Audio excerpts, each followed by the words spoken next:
दोस्तों, उम्मीद करता हूँ आप लोग सब बढ़िया होंगे। इस वीडियो में हम लोग Indian accounting standard 115 revenue recognition को एक टोटल रिकॉल करने की कोशिश करेंगे। This is the third part. इससे पहले हम 2 पार्ट्स ला चुके हैं related to business combination and consolidation and financial instruments. ठीक है, वापस एक बार बता देता हूँ कि ये वीडियो उन लोगों के लिए है जिन लोगों ने पहले ये कंटेंट पढ़ रखा है and they are revising the same. तो जब आप इसको रिवाइज करेंगे तो इससे एक माइंड मैप हो जाएगा कि इतने कंसेप्ट हम लोगों ने यहाँ पे पूरे के पूरे पढ़ के रखे हैं। तो this is purely for your mind mapping. ठीक है, अगर आपने इससे पहले नहीं पढ़ा है ये वीडियो आप लोगों के लिए इतना ज़्यादा हेल्पफुल नहीं रहेगा। ये वीडियो आप लोगों के लिए सिर्फ रिवाइजिंग द कंटेंट के लिए काम का है। अगर आपको पहली बार कुछ पढ़ना है, जस्ट फॉर पेपर सीरीज हम लोगों ने लॉन्च की थी, वो वीडियो आप लोगों के लिए हेल्प करेगा। ठीक है, तो चलिए शुरू करते हैं। Indian accounting standard 115। Indian accounting standard 115 बोलता है रेवेन्यू के बारे में। रेवेन्यू क्या होता है? Anything when you sell goods और you are providing the service under ordinary course of business, तो उससे आने वाले इनकम को हम लोग रेवेन्यू बोलते हैं। Income on the other hand is a very big figure. Income होता है anything that increases your assets और decreases your liability other than equity shareholders participation. मतलब शेयरहोल्डर्स पैसे लेके आ रहे हैं, वो छोड़ के बाकी किसी भी तरह की चीज से अगर आपके नेट एसेट्स बढ़ रहे हैं तो उसको हम लोग इनकम बोलते हैं। और ऑर्डिनरी कोर्स में बढ़ रहे हैं तो रेवेन्यू होता है। तो रेवेन्यू उसका एक पार्ट होता है इनकम का। ये स्टैंडर्ड ने रेवेन्यू को 5 स्टेप्स में बांटा। उन्होंने बोला रेवेन्यू रिकॉग्निशन को आप 5 स्टेप में देखेंगे। पहला वाला स्टेप है आइडेंटिफाई द कॉन्ट्रैक्ट। दूसरा, आप परफॉर्मेंस ऑब्लिगेशन आइडेंटिफाई कीजिए। तीसरा, ट्रांजैक्शन प्राइस क्या है इस कॉन्ट्रैक्ट की। चौथा, इस ट्रांजैक्शन प्राइस को हर परफॉर्मेंस ऑब्लिगेशन को एलोकेट कीजिए। और पांचवा, फाइनली रेवेन्यू रिकॉग्नाइज कर दीजिए। तो हम लोग अभी फिलहाल पहले स्टेप के ऊपर हैं, आइडेंटिफाई द कॉन्ट्रैक्ट। तो पहले तो ये देखिए कॉन्ट्रैक्ट है क्या। कॉन्ट्रैक्ट हमेशा कस्टमर के साथ ही होता है और कॉन्ट्रैक्ट पूरा होने के लिए 5 कंडीशंस होती है। यहाँ आपको 4 दिख रही है, मैंने 2 कंडीशंस को मर्ज कर दिया है। पहला वाला कॉन्ट्रैक्ट है कि कॉन्ट्रैक्ट अप्रूव्ड होना चाहिए। मैंने कहा, सामने वाले ने कंफर्म कर दिया, अप्रूव्ड होना चाहिए। दूसरा, मुझे पता होना चाहिए कि मेरे ऊपर ऑब्लिगेशन क्या है, मुझे क्या काम करना है और मुझे कितने पैसे मिलने वाले हैं, आइडेंटिफाइड है। ये तीसरा है, मैंने इन दोनों को एक साथ मर्ज कर दिया। ठीक है। चौथा, इसमें कमर्शियल सब्सटेंस है। पांचवा, प्रोबेबल है कि ये पैसे मिल जाएंगे। ना केवल कॉन्ट्रैक्ट है, आइडेंटिफाइड है, पर पैसे मिलेंगे इसकी भी प्रोबेबिलिटी है। If all conditions are satisfied तो ये कॉन्ट्रैक्ट है। ठीक है, ध्यान रखिए, अगर आपने सेम फील्ड ऑफ बिजनेस वाले पर्सन के साथ में ऐसे किस तरह का ट्रांजैक्शन कर रहे हैं, फॉर एग्जांपल बार्टर ट्रांजैक्शन, हम उनको जनरली कॉन्ट्रैक्ट नहीं मानते क्योंकि हम सामने वाले को कस्टमर नहीं मानते। अगर इस कॉन्ट्रैक्ट को हमने फ्यूचर में मॉडिफाई किया तो क्या होगा? इसमें 2 बातें हैं, या तो स्कोप आप बढ़ा रहे हैं या स्कोप कम कर रहे हैं। अगर स्कोप बढ़ा रहे हैं और स्कोप जो इसका बढ़ाया है वो अपने आप में डिस्टिंक्ट है, जितना स्कोप बढ़ाया है वो अपने आप में डिस्टिंक्ट है और वो उसकी स्टैंड अलोन सेलिंग प्राइस को रिफ्लेक्ट करता है। मैं एडिशनल गुड्स ऑर्डर कर रहा हूँ और वो यूनिट्स हमने जो प्राइस पे ऑर्डर किए हैं वो उसका stand alone selling price reflect करता है। हम उसे सेपरेट कॉन्ट्रैक्ट मानेंगे और सेपरेटली उसकी अकाउंटिंग करेंगे। एग्जिस्टिंग कॉन्ट्रैक्ट को उससे कोई लेना देना नहीं। ठीक है, पर अगर ये इंक्रीज इन स्कोप उसके स्टैंड अलोन सेलिंग प्राइस को रिफ्लेक्ट नहीं करता है, या फिर हम स्कोप को रिड्यूस कर रहे हैं, दोनों में कौन सा? जो गुड्स हैं बचे हुए वो डिस्टिंक्ट है। हमने जो स्कोप इंक्रीज किया उसमें जो एडिशनल गुड्स है वो डिस्टिंक्ट है। मैंने स्कोप डिक्रीज किया, कुछ गुड्स मैंने दे दिए, कुछ सर्विस मैंने रेंडर कर दी, कुछ सर्विस बाकी है या कुछ गुड्स देना बचा है, वो अपने आप में डिस्टिंक्ट है, वो अपने आप में सेपरेटली आइडेंटिफाइबल है। तो ऐसे में क्या करेंगे? ऐसे में पहला वाला बॉक्स कि आप ये मान लीजिए पुराना कॉन्ट्रैक्ट एंड हो गया, जहां तक वहां तक की जितनी रेवेन्यू रिकॉग्नाइज हो चुकी है खत्म, उस कॉन्ट्रैक्ट को एंड कर दीजिए।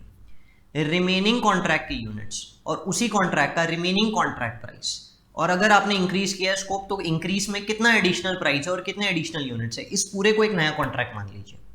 ठीक है, आपने 60% कॉन्ट्रैक्ट कर लिया था, 40% बचा था, वो 40% को आपने रिड्यूस कर दिया, जो भी रिड्यूस किया होगा उसको रिमेनिंग कॉन्ट्रैक्ट मान लीजिए। पुराना कॉन्ट्रैक्ट एंड हो गया, उसको रिमेनिंग कॉन्ट्रैक्ट, जो रिमेनिंग रेवेन्यू अभी तक रिकॉग्नाइज नहीं की वो उससे रिलेटेड है, ये मान के उसकी रेवेन्यू रिकॉग्नाइज कर ली जाएगी। अगर इंक्रीज कर रहे हैं स्कोप, 40% बचा था, आपने और थोड़ा एडिशनल यूनिट्स ले लिए, ये 40% प्लस एडिशनल यूनिट्स, ये 40% की जो रेवेन्यू रिकॉग्नाइज करनी बची है प्लस वो जो एडिशनल यूनिट्स है उसके लिए एक्स्ट्रा प्राइस क्या है, ये पूरे को एक नया कॉन्ट्रैक्ट मान लिया जाएगा। However if it is not distinguishable नहीं है, पूरा कॉन्ट्रैक्ट एक सिंगल कॉन्ट्रैक्ट ही है। मैं सर्विस दे रहा था, 30% सर्विस दे दिया, उसके बाद में हम प्राइस रिड्यूस कर रहे हैं या प्राइस इंक्रीज कर रहे हैं या काम का स्कोप बढ़ा रहे हैं, तो हम सर्विस दे रहे हैं जो हम एक सिंगल सर्विस की बात कर रहे हैं, लेट्स से ऑडिट सर्विस। तो ऐसे में हम लोग क्यूमुलेटिव कैचअप बेसिस पे रेवेन्यू को रिवाइज करते हैं। जो ऑलरेडी रेवेन्यू रिकॉग्नाइज किया उसे भी रिवाइज किया जाता है, this is not error, retrospective नहीं होता, प्रोस्पेक्टिव ही होता है। ठीक है, तो इससे रिलेटेड कई सारे क्वेश्चंस हम लोगों ने इंडिया 115 के जो वीडियोस सॉल्व मैंने डाल के रखे हैं ऑलरेडी, उनमें आपको उसके क्वेश्चंस दिख जाएंगे। अगर ये आप लोगों ने नहीं पढ़ा है वहाँ पे आपको डेफिनेटली ये कंटेंट मिल जाएगा। ठीक है, तो आगे बढ़ते हैं, दिस वाज स्टेप 1। स्टेप 2, आप अपना परफॉर्मेंस ऑब्लिगेशन आइडेंटिफाई कीजिए। आप गुड्स दे रहे हैं, सर्विस दे रहे हैं, मल्टीपल गुड सर्विस दे रहे हैं, हर एक में कितने परफॉर्मेंस ऑब्लिगेशन है सब आइडेंटिफाई कीजिए। Each and every performance obligation is considered to be distinct if each and every goods, each and every service can be used separately. आप हर एक गुड्स को सेपरेटली यूज कर सकते हैं, हर एक सर्विस को आप सेपरेटली प्रोवाइड कर सकते हैं, ठीक है। एंड जो कस्टमर है वो उसे रेडीली कंज्यूम कर सकता है। जैसे कि मैं किसी को आईफोन दे रहा हूँ, आईफोन को एज इट इज यूज कर सकता है, तो customer directly benefits from such goods. Suppose वो डायरेक्टली बेनिफिट नहीं करता, पर उस बेनिफिट के लिए उसको जो एक्स्ट्रा करना पड़ेगा वो मार्केट में रेडीली अवेलेबल है, मार्केट में इजीली अवेलेबल है। मैंने एसी प्रोवाइड किया, फ्लिपकार्ट अमेजॉन से आपने एसी खरीदा, इंस्टॉलेशन में मार्केट से किसी भी मैकेनिक को बुलवा के करवा दूंगा, तो something the service is readily available in the market, तो भी हम उसे डिस्टिंक्ट परफॉर्मेंस ऑब्लिगेशन मानेंगे। However if you are providing goods, उन गुड्स के साथ में दूसरी कोई सर्विस भी अटैच्ड है और वो सर्विस आपको ही प्रोवाइड करनी पड़ेगी, कोई और नहीं दे सकता, इंटीग्रेटेड है, यानी service is dependent on goods, goods are dependent on that service, goods are dependent on that service, ठीक है, तो उनको इंटीग्रेटेड मानेंगे, then it is a single performance obligation, they are not considered to be separate performance obligations. Bifurcate क्यों कर रहे हैं? ताकि हर परफॉर्मेंस ऑब्लिगेशन को एक ट्रांजैक्शन प्राइस अलॉट किया जा सके, जो स्टेप 3 है हमारा, ठीक है। तो highly dependent, they are not considered to be distinct. Step 3, transaction price को डिटरमाइन कीजिए। ट्रांजैक्शन प्राइस को डिटरमाइन करने के लिए 5 स्टेप्स है। पहला, फिक्स कंसिडरेशन, यहाँ आपको पता है आपको कितने पैसे मिलने वाले हैं, तो वही ट्रांजैक्शन प्राइस है। कितने परफॉर्मेंस ऑब्लिगेशंस निकाले थे, हर परफॉर्मेंस ऑब्लिगेशन को ये ट्रांजैक्शन प्राइस एलोकेट कर दीजिए। हो सकता है ट्रांजैक्शन प्राइस वेरिएबल है, sale based royalty, commission, penalties, discounts, कई सारे एग्जांपल्स हमने यहाँ पे लेके रखे हैं। तो ऐसे में वेरिएबल कंसिडरेशन को ट्रांजैक्शन प्राइस का पार्ट मानने के लिए हम लोगों ने 2 टुकड़ों में बांटा है, एक ईवीएम एक्सपेक्टेड वैल्यू मेथड, दूसरा मोस्ट लाइकली मेथड। यहाँ सिर्फ 2 ही ऑप्शन है, या तो ये पैसे मिलेंगे या नहीं मिलेंगे, एक फिक्स अमाउंट है या तो वो अमाउंट मिलेगा या फिर कुछ नहीं मिलेगा। तो मोस्ट लाइकली मेथड लगता है दोनों में से, यानी अगर लाइकली है, ऑलमोस्ट 60% श्योर है कि हाँ ये पैसे मिल जाएंगे, 60% श्योर है कि ये पैसे मिल जाएंगे, तो रेवेन्यू का पार्ट है। 40% लग रहा है कि नहीं मिलने वाले हैं, तो रेवेन्यू का पार्ट नहीं है। समझ रहे हैं? मोस्ट लाइकली मेथड में क्या होगा, जो सबसे बेस्ट ऑप्शन है, जिसकी प्रोबेबिलिटी सबसे हाईएस्ट है, वो रेवेन्यू के लिए इंक्लूड कर लिया जाएगा, वो रेवेन्यू के लिए इंक्लूड कर लिया जाएगा। जबकि एक्सपेक्टेड वैल्यू मेथड में वेटेड एवरेज लगता है, वेटेड एवरेज निकाला जाएगा। प्रोबेबिलिटी को मल्टीप्लाई नहीं करना है मोस्ट लाइकली मेथड में, ये बात याद रखना। एग्जाम में सबसे ज्यादा गलतियां स्टूडेंट्स यहीं पे करते हैं, ठीक है। हाउएवर अगर इन दोनों भी मेथड से ये लग रहा है कि नहीं यार फ्यूचर में हो सकता है कि ये जो वेरिएबल कंसिडरेशन है अगर हम रिकॉग्नाइज कर दें और फ्यूचर में शायद ये टारगेट अचीव ना हो, तो हमको ये रिवर्स करना पड़ेगा। यानी एक डर भी है दिल के अंदर कि हाँ ये रिवर्स हो सकता है, तो रेवेन्यू में मत कंसिडर कीजिएगा। इसे बोलते हैं वेरिएबल कंसिडरेशन कंस्ट्रेंट, तो उसे रेवेन्यू का पार्ट नहीं माना जाता, ठीक है। सपोज कीजिए कि हम नॉन कैश कंसिडरेशन दे रहे हैं, बार्टर ट्रांजैक्शन। अगर बार्टर ट्रांजैक्शन की कस्टमर के साथ नहीं है, people in same line of business, तो इसको रेवेन्यू नहीं माना जाता, उनसे मिलने वाले कंसिडरेशन को रेवेन्यू नहीं मानते। पर अगर कस्टमर के साथ है, मतलब people in different line of business और बार्टर ट्रांजैक्शन हो रहा है, तो हमें सामने वाला क्या गुड्स दे रहा है, क्या सर्विस दे रहा है, उसकी फेयर वैल्यू डिटरमाइन की जाएगी और उसे रेवेन्यू माना जाएगा। हम क्या दे रहे हैं वो मैटर नहीं करता, सामने वाला क्या दे रहा है उसकी फेयर वैल्यू क्या है, उसके बेसिस पे रेवेन्यू रिकॉग्नाइज की जाएगी। हाँ, आप अगर वो नहीं डिटरमाइन कर पा रहे हैं तो फिर fair value of what you have given is given. Suppose कीजिए कि ट्रांजैक्शन में पेमेंट और डिलीवरी ऑफ गुड्स के बीच का जो टाइम गैप है वो 12 महीने से ज़्यादा का है, तो ऐसा बोला जाता है कि उसमें सिग्निफिकेंट फाइनेंसिंग कंपोनेंट है, ठीक है। सिग्निफिकेंट फाइनेंसिंग कंपोनेंट, इससे पहले हम लोगों ने 3 देख लिए, ठीक है। Barter transaction, variable consideration, fix consideration, this is the 4th one. Suppose मैंने कुछ 8 डिलीवर कर दिए, पैसे सामने वाला 12 महीने बाद देगा। अगर विद इन 12 मंथ्स है तो there is a practical expedient, कोई फाइनेंसिंग कंपोनेंट मत कंसिडर कीजिए। मैंने आज गुड्स दे दिए, पैसे 12 महीने के बाद मिलेंगे, तो हम क्या करेंगे, रेवेन्यू आज रिकॉग्नाइज करेंगे। कितने पे, क्या वादा किया उसने कि वो 12 महीने बाद कितने पैसे देगा, उसका वादा क्या है, वो अमाउंट देख लीजिए। ऐसे बंदे को अगर आप लोन दोगे तो आप क्या रेट से दोगे, आप अगर लोन दोगे तो क्या रेट से दोगे, उसे बोलते हैं इंक्रीमेंटल बोरिंग रेट। आपके वादे किए हुए पैसे की प्रेजेंट वैल्यू निकाल दीजिए उस इंक्रीमेंटल बोरिंग रेट से और उतने की रेवेन्यू आज रिकॉग्नाइज कर दीजिए, पहला वाला स्टेप। इम्प्लिसिट रेट मत निकालना। नॉर्मली आज आप किसी को अगर गुड्स देते हो तो आप कितने पे देते हो, what is the fair value is irrelevant, नहीं देखने का। आप फ्यूचर में कितने पैसे मिलने वाले हैं उसकी प्रेजेंट वैल्यू निकाल दीजिए, प्रेजेंट वैल्यू की रेवेन्यू आज ही रिकॉग्नाइज हो जाएगी, रिसीवेबल्स डेबिट टू रेवेन्यू, ठीक है। अब क्या होगा, पैसे तो ज़्यादा ही मिलने वाले हैं, अभी जो मिल रहा है उससे तो पैसे ज़्यादा ही मिलने वाले हैं, वो डिफरेंस को हम इंटरेस्ट इनकम ट्रीट करेंगे, ठीक है। Receivable debit to interest income, finally जब पैसे मिल जाएंगे तब हम उसको पीएल में ट्रांसफर कर देंगे, सॉरी रिसीवेबल से एडजस्ट कर देंगे, cash debit to receivables. Suppose कीजिए कि पैसे आज मिल गए पर गुड्स फ्यूचर में देंगे 12 महीने बाद, तो पैसे आज ही मिल चुके हैं, तो आज जो पैसे मिले उसको लोन ट्रीट कीजिए। हमें लोन मिला है, हमें मार्केट से लोन क्या रेट पे मिलता है उसे बोलेंगे इंक्रीमेंटल बोरिंग रेट। अब ये इंक्रीमेंटल बोरिंग रेट के ऊपर, इसके ऊपर हम हर साल इंटरेस्ट एक्सपेंस बुक करेंगे। तो cash account debit to payables पहला स्टेप, दूसरा step interest expense debit to payable, यहाँ इनकम थी वहाँ एक्सपेंस है, समझ गए। फाइनली जिस दिन गुड्स डिलीवर करेंगे हमारे बुक्स में लाइबिलिटी अलॉन्ग विद इंटरेस्ट दिख रहा है, उसको डेबिट करके रेवेन्यू क्रेडिट कर दीजिए, उसको डेबिट करके रेवेन्यू क्रेडिट कर दीजिए, that is the last step. यहाँ भी इम्प्लिसिट रेट नहीं यूज़ किया, इंक्रीमेंटल बोरिंग रेट यूज़ किया। कभी कभी ये टाइम गैप होते हुए भी हम फाइनेंस कंपोनेंट नहीं मानते हैं। ऐसा कब होता है, जब delivery time is at the description of the customer. अरे कस्टमर बोलता है मैं मेरी जब इच्छा होगी मैं गुड्स लेके चले जाऊंगा, और हमको पता है वो 12 महीने बाद लेके जाएगा, उसके डिस्क्रिप्शन पे है ना, हमने तो ऑप्शन नहीं लेके रखा है कि हम तुमको गुड्स 12 महीने बाद देंगे, so it is not considered to be a part of financing component. या फिर परफॉर्मेंस प्रोटेक्शन के लिए पैसे एडवांस में ले लिए जा रहे हैं, ऐसे में फाइनेंसिंग कंपोनेंट नहीं माना जाता है। HP का लैपटॉप 3 साल की एक्सीडेंटल वारंटी, पैसे एडवांस में ले लिए गए। या फिर variable consideration, sale based royalty, तो पैसे फ्यूचर में मिलने वाले हैं, still we don't consider the financing component. I hope it is clear. यहाँ तक के 3 पॉइंट्स आप लोगों को समझ में आए होंगे। अगला आता है कस्टमर को हम कुछ पे कर रहे हैं, हम कुछ पे कर रहे हैं। तो अगर कस्टमर से कोई गुड सर्विस मिल रहा है तो ठीक, अगर गुड सर्विस नहीं मिलने वाला है, उधर वाला पार्ट गुड सर्विस नहीं मिलने वाला है, तो सिंपली आपको कितना पैसा कस्टमर देने वाला था, लेट से 1 लाख, आप उसको कितना दे रहे हैं, लेट से 10,000, 90,000 की रेवेन्यू दिखा दीजिए, reduce it from the transaction price. पर सपोज कस्टमर आपको कुछ दे रहा है और वो उसके गुड्स एंड सर्विसेज है, वो उसके गुड्स एंड सर्विसेज है, तो रेवेन्यू सपोज 1 लाख रुपए मेरे को मिल रहा है, मेरे 1 लाख पूरी रेवेन्यू है, मैं उसको 10,000 दे रहा हूँ क्योंकि वो मुझे गुड्स एंड सर्विस दे रहा है, तो फिर वो मेरे एक्सपेंस का पार्ट बन जाएगा, समझ गए। However the goods that he is giving has a fair value lesser than what we are paying him. हम उसको 10,000 दे रहे हैं, वो जो गुड दे रहा है उसकी फेयर वैल्यू 6,000 है, तो डिफरेंस आ गया 4,000 का। हम उसको 10,000 दे रहे हैं, उसने हमको 6,000 रुपये की गुड दिए, डिफरेंस आ गया 4,000 का। 4,000 को रेवेन्यू से रिड्यूस कर दीजिए। Fair value of such goods is considered as expense, और रेवेन्यू में से क्या करेंगे, ट्रांजैक्शन प्राइस में से माइनस कर देंगे ये फेयर वैल्यू और क्या जो आपने अमाउंट पे किया उन दोनों का difference, amount paid minus the fair value of the goods. Clear है यहाँ तक क्या। तो ये हमारा क्या हो गया, ये हो गया consideration payable to the customer. तो 5 स्टेप्स आते हैं, 5 स्टेप्स पूरे के पूरे आप लोगों के ट्रांजैक्शन प्राइस का पार्ट बनते हैं। Finally once you have known what is the transaction price, you know what the performance obligation is, try to determine कौन से परफॉर्मेंस ऑब्लिगेशन की क्या ट्रांजैक्शन प्राइस है। बहुत सिंपल है, हर परफॉर्मेंस ऑब्लिगेशन का एक फेयर वैल्यू होता है, वो फेयर वैल्यू ले लीजिए। नहीं निकाल पा रहे हैं, असेस कर लीजिए मार्केट पे वैल्यू, नहीं कर पा रहे हैं, level 3 technique present value discounted cash flow technique से निकाल लीजिए, कॉस्ट प्लस मार्जिन मेथड से निकाल लीजिए। So there are lots of techniques. हर परफॉर्मेंस ऑब्लिगेशन का ट्रांजैक्शन प्राइस डिटरमाइन कीजिए, उसको वो एलोकेट कर दीजिए। हाउएवर कभी कभी ऐसा गड़बड़ हो जाता है कि ट्रांजैक्शन प्राइस कम दिखता है और परफॉर्मेंस ऑब्लिगेशंस की फेयर वैल्यू ज्यादा दिखती है। ऐसा हो सकता है ना, आपने पैसे 1 लाख रुपए लिए but fair value of all performance obligation 1.5 lakh रुपए आ रहा है, so there is a difference of 50,000। Discount को एलोकेट कर दीजिए, किस रेशियो में, आपने जो फेयर वैल्यू डिटरमाइन की थी उस रेशियो में। हाउएवर इफ यू नो कि डिस्काउंट किसी स्पेसिफिक गुड से रिलेटेड है तो उसी से रिड्यूस करना, अगर पता है डिस्काउंट एक स्पेसिफिक से रिलेटेड है तो उसमें से रिड्यूस किया जाएगा। So that is step 4। Finally we come down to the last step, we have to recognise the revenue. Recognise करने के लिए revenue there are 2 steps over the period of time at a point of time. आप लोगों को chart notes में description में मिल जाएगा, ये यहाँ पे मेरा थोड़ा स्क्रीन कवर नहीं हो पा रहा है, I am really sorry for that. Eight a point of time दिखेगा नहीं, over the period of time के उधर पे eight a point of time लिखा है। तो over the period of time वैसे बहुत सिंपल है, eight a point of time तभी रिकॉग्नाइज रेवेन्यू होगा जब over the period of time की कंडीशन सेटिस्फाई नहीं होगी। Over the period of time यानी थोड़ी थोड़ी revenue over the period recognize कीजिए। At a point of time मतलब पूरी रेवेन्यू जब से गुड्स रेंडर हो जाएंगे, डिलीवर हो जाएंगे या सर्विस रेंडर हो जाएगी तब रिकॉग्नाइज करना है। Over the period of time कब कर सकते हैं, तीनों में से कोई एक भी कंडीशन सेटिस्फाई हो जाए, मैंने और सर्कल करके लिखा, ठीक है। Customer simultaneously receives and consume the benefit. Customer को हम सर्विस दे रहे हैं, वो साथ साथ में उसे कंज्यूम करते जा रहा है, ठीक है। हम सर्विस दे रहे हैं, वो कंज्यूम कर रहा है, घर में साफ सफाई होती है।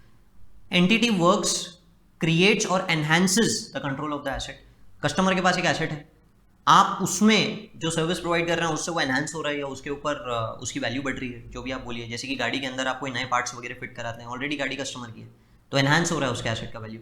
या फिर आप जो प्रोवाइड कर रहे हैं वो स्पेशलाइज गुड्स एंड सर्विसेज है, वो किसी और के काम नहीं आ सकते, वो कस्टमर के काम आएंगे, तो they don't have any alternative use. इन सभी केसेस में हम रेवेन्यू थोड़ी थोड़ी करके रिकॉग्नाइज करते हैं, over the period of time बोलते हैं इसे, ठीक है। अगर इन तीनों में से कुछ भी नहीं हो रहा है तो eight a point of time and में रेवेन्यू को रिकॉग्नाइज किया जाएगा। चलिए अब इसके नीचे कुछ बातें हैं, बाद में बताऊंगा, पहले मैं आप लोगों को कॉन्ट्रैक्ट कॉस्ट के बारे में बात करता हूँ। एक होता है ये स्टैंडर्ड कॉस्ट के बारे में बात करता है। ये स्टैंडर्ड बोलता है कि देखिए कुछ खर्चे रेवेन्यू रिकॉग्नाइज करने के लिए, रेवेन्यू अर्न करने के लिए लग रहे हैं, ये खर्चे अगर किसी ना किसी स्टैंडर्ड में कवर्ड है, मैंने यहाँ लिख के रखा है 2, 16, 38, 40, 116 लीजेस, अगर उस स्टैंडर्ड में कवर्ड है तो इन एक्सपेंसेस का अकाउंटिंग आप उन्हीं स्टैंडर्ड्स के हिसाब से कीजिए। But if the expenses are not governed by any of the standards, तो फिर आप क्या करेंगे, आप इन कॉस्ट को कैपिटलाइज करेंगे। मैंने यहाँ पे बहुत लिमिटेड स्टैंडर्ड्स लिखा है, इसमें 19 भी हो सकता है, मैंने जनरल व्यू दिया आपको एसेट बेस्ड स्टैंडर्ड्स का। तो ये बोलता है कि आप इन खर्चों को कैपिटलाइज कर दीजिए, कॉन्ट्रैक्ट कॉस्ट को कैपिटलाइज कर दीजिए। क्यों कैपिटलाइज करना है, क्योंकि शायद आपने रेवेन्यू अभी रिकॉग्नाइज नहीं की। मैचिंग कंसेप्ट से जब रेवेन्यू रिकॉग्नाइज होगा तब कॉस्ट भी आपको पीएल में डेबिट करना है। हाउएवर अगर आपको लग रहा है कि cost is more than revenue तो फिर इंपेयर कर दीजिए, पर तब तक के एटलीस्ट कॉस्ट को कैपिटलाइज कीजिए जब तक आपने रेवेन्यू रिकॉग्नाइज नहीं किया, वरना एक्सपेंस आज दिख जाएगा, रेवेन्यू फ्यूचर में, मैचिंग कंसेप्ट फेल हो जाएगा. So that is why cost of obtaining the contract, cost incurred for the contract in relation to the contract, and if they are not covered in any of the standards, capitalise कीजिए, amortise कीजिए. Over the period the revenue is recognise. जब जब revenue recognise होगी at a point of time में, तो and में पूरा ये खर्चा जाएगा. जहां आपको लगे कि नहीं रेवेन्यू से ज़्यादा कॉस्ट हो गया तो इम्पेयर कर दीजिए. क्लियर है? चलिए अब हम बात करते हैं रेवेन्यू रिकॉग्निशन के कई सारे अलग कंसेप्ट्स के. पहला कंसेप्ट है लाइसेंसिंग. ठीक है, लाइसेंसिंग. मैंने किसी को लाइसेंस दिया, लाइक फ्रेंचाइजी फीस वगैरह मेरे को मिला है, तो पहले तो आप ये समझने की कोशिश कीजिए कि ये जो लाइसेंस है ये वन टाइम लाइसेंस है या फ्यूचर में इसके अगेंस्ट भी कोई ऑब्लिगेशन है. सपोज कीजिए मैंने मूवी का लाइसेंस लिया, अब मूवी तो रिलीज हो गई ना, then nothing can be change in it. तो मैंने मूवी का लाइसेंस लिया, सामने वाले को लाइसेंस फीस दी, वो इमीडिएट रेवेन्यू रिकॉग्नाइज कर लेगा eight a point of time. पर वहीं मैं चेन्नई सुपर किंग के राइट ले रहा हूँ कि मैं अपने सारे के सारे प्रोडक्ट में चेन्नई सुपर किंग का लोगो यूज़ करूँगा, तो फ्यूचर में वो जैसे जैसे क्रिकेट में खेलेंगे, जैसा उनका परफॉर्मेंस होगा, उसके बेसिस पे मेरे प्रोडक्ट का सेल भी इंक्रीज रिड्यूस होगा, या मेरा भी ब्रांड वैल्यू इंक्रीज रिड्यूस होगा कि भाई ये ब्रांड एम्बेसडर है चेन्नई सुपर किंग्स के. आप समझ रहे हैं? जहाँ सामने वाले से खुद तो परफॉर्मेंस एक्सपेक्टेड है, एक्टिविटीज़ जिससे हमारे उसके आईपी की वैल्यू बदलेगी, उसका इंपैक्ट हमारे ऊपर भी होगा, पर उसके परफॉर्मेंस से मुझे कोई एक्स्ट्रा गुड सर्विस नहीं मिल रहा. उसके परफॉर्मेंस से मेरे अधिकारों की वैल्यू बढ़ रही है, घट रही है, इंपैक्ट आ रहा है मेरे अधिकारों पे, पर वो मेरे को कोई एडिशनल गुड्स या सर्विस नहीं दे रहा. चेन्नई सुपर किंग जैसा खेलेगी उतना मेरा सेल इंक्रीज रिड्यूस होगा, बराबर है. तो ऐसे में रेवेन्यू रिकॉग्निशन सामने वाला लाइसेंस का over the period of time करेगा. क्यों? सपोज कीजिए बीच में ही चेन्नई सुपर किंग्स ने खेलना बंद कर दिया, 5 साल के हमने राइट्स लेके रखे थे, तो भाई हम पैसे रिफंड मांग सकते हैं ना, बिकॉज वी वर एक्सपेक्टिंग कि तुम 5 साल तक प्ले करोगे. So I hope it is clear the difference between licensing, movies and other parts. ठीक है, नेक्स्ट वन आता है नॉन रिफंडेबल अपफ्रंट फीस. मैं एक जैसे जिम में जाते हैं तो आप एक अपफ्रंट मेंबरशिप फीस पे करते हैं, तो अगर इसके अगेंस्ट में कोई स्पेसिफिक गुड सर्विस मिलने वाले हैं तो फिर ये जो अपफ्रंट फीस है ये उन गुड सर्विस को एलोकेट हो जाएगी. गुड्स जब डिलीवर हो जाएंगे रेवेन्यू रिकॉग्नाइज कर लीजिए, सर्विस जब रेंडर हो जाएगी रेवेन्यू रिकॉग्नाइज कर लीजिए. हाउएवर इफ ऐसा कोई स्पेसिफिक गुड्स एंड सर्विसेज नहीं है, तो हम मान लेते हैं कि इसके अगेंस्ट में जो परफॉर्मेंस है वो परफॉर्मेंस कितने साल देना है, ये अपफ्रंट फीस उतने सालों से रिलेटेड है. सामने वाला मेंबर बन गया, 5 साल तक वो मेंबर रहेगा, ठीक है, भले हर साल रिन्यू करना है, पर ये अपफ्रंट फीस तो वन टाइम ही देना पड़ा. हमें लग रहा है वो 5 साल तक मेंबर है, ये रेवेन्यू 5 साल में अमोर्टाइज की जाएगी, 5 साल में रिकॉग्नाइज की जाएगी. वारंटी. देखिए देयर आर 2 पार्ट्स. थोड़ा सा पार्ट कवर नहीं हो पा रहा है स्क्रीन में, थोड़ा सा इशू आ रहा है मुझे, मैं नहीं कर पा रहा हूँ उस तरफ शिफ्ट. Try to understand.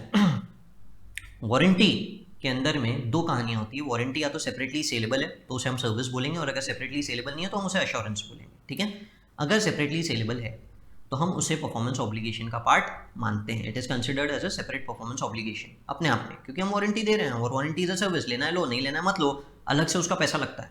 ठीक है, तो जब वारंटी देंगे तब रेवेन्यू रिकॉग्नाइज करेंगे. So over the period the warranty is outstanding, the revenue is recognise generally over the period of time.